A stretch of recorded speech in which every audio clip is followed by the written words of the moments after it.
இன்றே டவுன்லோட் செய்து உங்கள் ஃபேவரட் ஷோக்களை என்ஜாய் பண்ணுங்க. நிறுத்துங்க, சாப்பிடாதீங்க. யாரும் இந்த சாப்பாடு சாப்பிடாதீங்க. என்ன சாப்பாடுல விஷம் கலந்துருக்கு.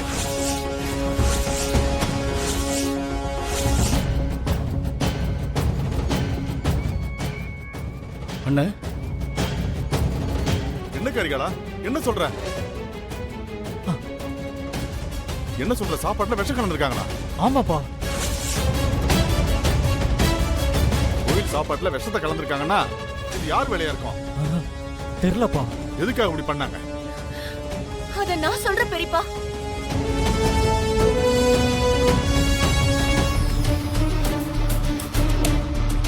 சாப்பாட்டுல யார் விஷம் கலந்தாங்கன்னு உனக்கு தெரியுமாமா? தெரியும் பெரியப்பா. அவங்க சாப்பாட்டுல விஷத்தை கலந்ததை நான் பார்த்தேன். அத நான் வெளியே சொல்லிடக்கூடாதுன்னு என்ன அடிச்சு மயக்கமாக்கி இங்க இருந்து தூக்கிட்டு போயிட்டாங்க.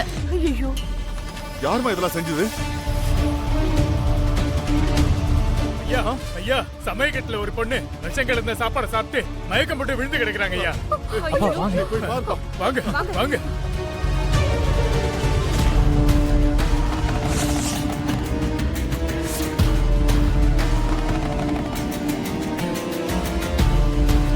கரிகாலனுக்கு உண்மை தெரிஞ்சிருச்சுன்னா அவன் கண்டிப்பா குழந்தைங்களை காப்பாத்திடுவான். சந்தியா இப்ப இங்க வந்துட்டானா எல்லார்கிட்டயும் நடந்ததை சொல்லிடுவா. அப்படி சொல்லிட்டானா நிச்சயம் நான் மாட்டிப்பேன். இதுல இருந்து தப்பிக்கணும்னா அதுக்கு ஒரே ஒரு வழிதான் இருக்கு.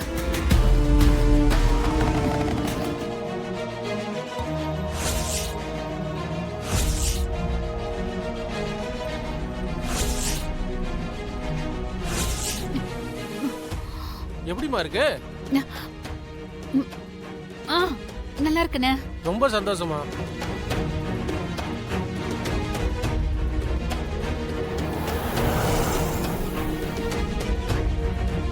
நான் ஊத்துற வாளி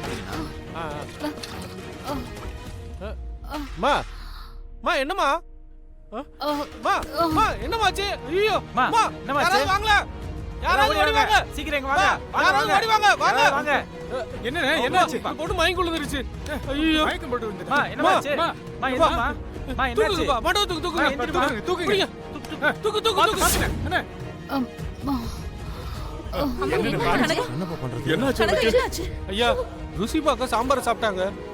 சாம்பார்ல ஏதோ கலந்திருக்கும் போல இருக்கு. மயக்கம் போட்டு விழுந்துட்டாங்க. ஐயோ கனகா, இவதான் விஷத்தையே கலந்தா. அப்புறம் எதுக்காக இவ இதை சாப்பிடணும்?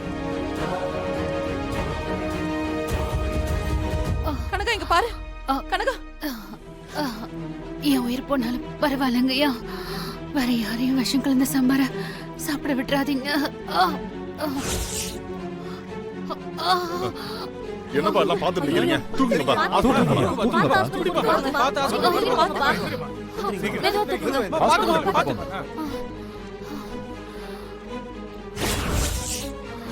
என்ன மாட்டி விடலான்னு நினைச்சியா? உன்னால என்ன ஒண்ணும் பண்ண முடியாது. நான் என் அப்பனை பழி வாங்கறதுக்காக எந்த எல்லைக்கும் போவேன்.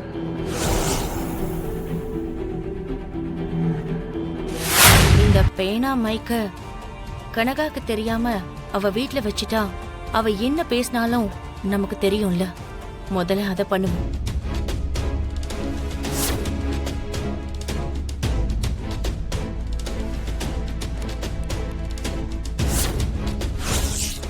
கனகா, நீ பேசுற எல்லாத்தையும் இந்த மைக் மூலமா கேட்டுட்டே தான் இருப்பேன். சுந்தரம் பெரியப்பாவுக்கும் அந்த குடும்பத்துக்கும் எதிரா நீ ஒரு சின்ன விஷயம் பண்ணா கூட நீ என்கிட்ட ஆதாரத்தோட வசமா மாட்டிப்ப.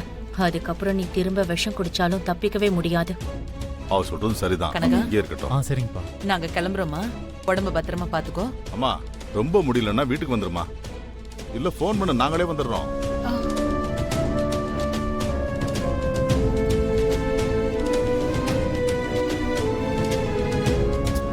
நீ எந்திரிக்க வேண்டாம், பரவாயில்ல. நீ படு, நீ படுமா.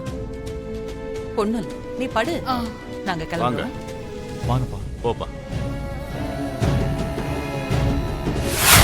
தாத்தா, பயிர்லாம் ரொம்ப நல்லா விளைஞ்சிருக்குல்ல?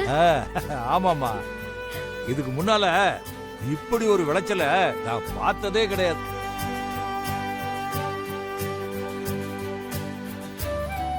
2 மாசத்துக்கு அப்புறம் முதிர்ச்சியாக வேண்டிய பயிர் சத்தெல்லாம் சரியா கிடைச்சதுனால குறைச்ச நாள்லயே முதிர்ச்சி ஆயிடுச்சுப்பா.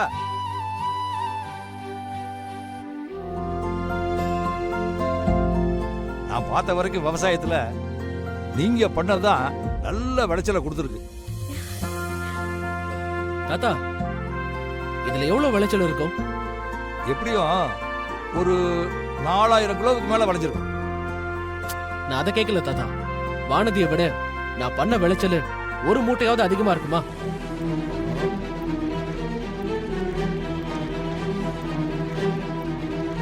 ஏய், பக்கத்திலேயே அவளை வச்சுக்கிட்டு அவளோட மனசு நோகுற மாதிரி உன்னால எப்படிடா இப்படியெல்லாம் பேச முடியுது? தாத்தா நான் இப்ப என்ன தப்பா பேசிட்டேன்? இவதான் என்ன ஜெயிச்சு பாரு, நீ ஜெயிச்சிட்டனா நான் உன்னை விட்டு போயிடுறேன்னு சொன்னா. அதைத்தானே நான் இப்ப பேசிட்டு இருக்கேன். இதுல இவ மனசு கஷ்டப்படுறதுக்கு என்ன இருக்கு? டேய், அவ எதுக்குடா அப்படிலாம் சொல்ல போ? தாத்தா நீங்க எதுவும் சொல்லாதீங்க. மாமா சரியாதான் சொல்றாரு தாத்தா. நான் தான் அவர்கிட்ட சவால் விட்டேன். மாமா பயிர் விளைஞ்சிருக்க அவ்வளவுதான். போர் அடிச்சு மூட்டை கட்டினாதான் நீங்க ஜெயிச்சீங்களா இல்ல நான் ஜெயிச்சேனான்னு தெரியும். அதுக்கு முன்னாடி ரொம்ப அவசரப்படாதீங்க. நான் இப்பவும் சொல்றேன், உங்களால என்ன ஜெயிக்கவும் முடியாது, என்னை விட்டு போகவும் முடியாது. அப்படி சொல்லு. டேய் உன்னை நான் நிச்சயமா ஜெயிப்பண்டி. தாத்தா இந்த நெல்லெல்லாம் போர் அடிச்சு மூட்டை கட்ட உடனே ஏற்பாடு பண்ணுங்க. இவளை விட ஒரு மூட்டையாவது நான் அதிகமா எடுக்கிறேன். அப்படி எடுத்துட்டா அடுத்த நிமிஷமே இவளை என்கிட்ட இருந்து அடிச்சு விரட்டிட்டு தான் நான் மறுவேலை பார்ப்பேன்.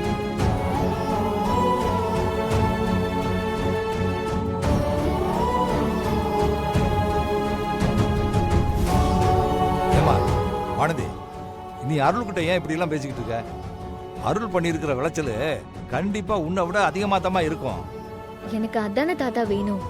அப்பதானே அவரு 4000 கிலோக்கு மேல விளைச்சல் எடுத்து அமெரிக்கா போக முடியும்.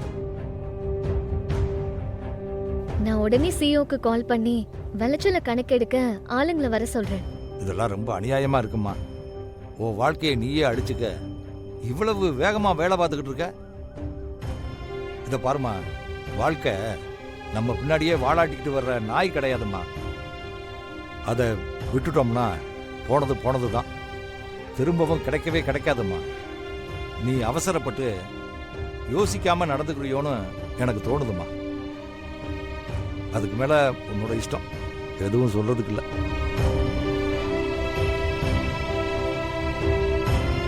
ஏமா எதுக்குமா இப்படி எல்லாம் பண்ற? உன் வாழ்க்கைய பத்தி கொஞ்சமாவது யோசிமா. என்னால அவ்வளவுதான் சொல்ல முடியும்.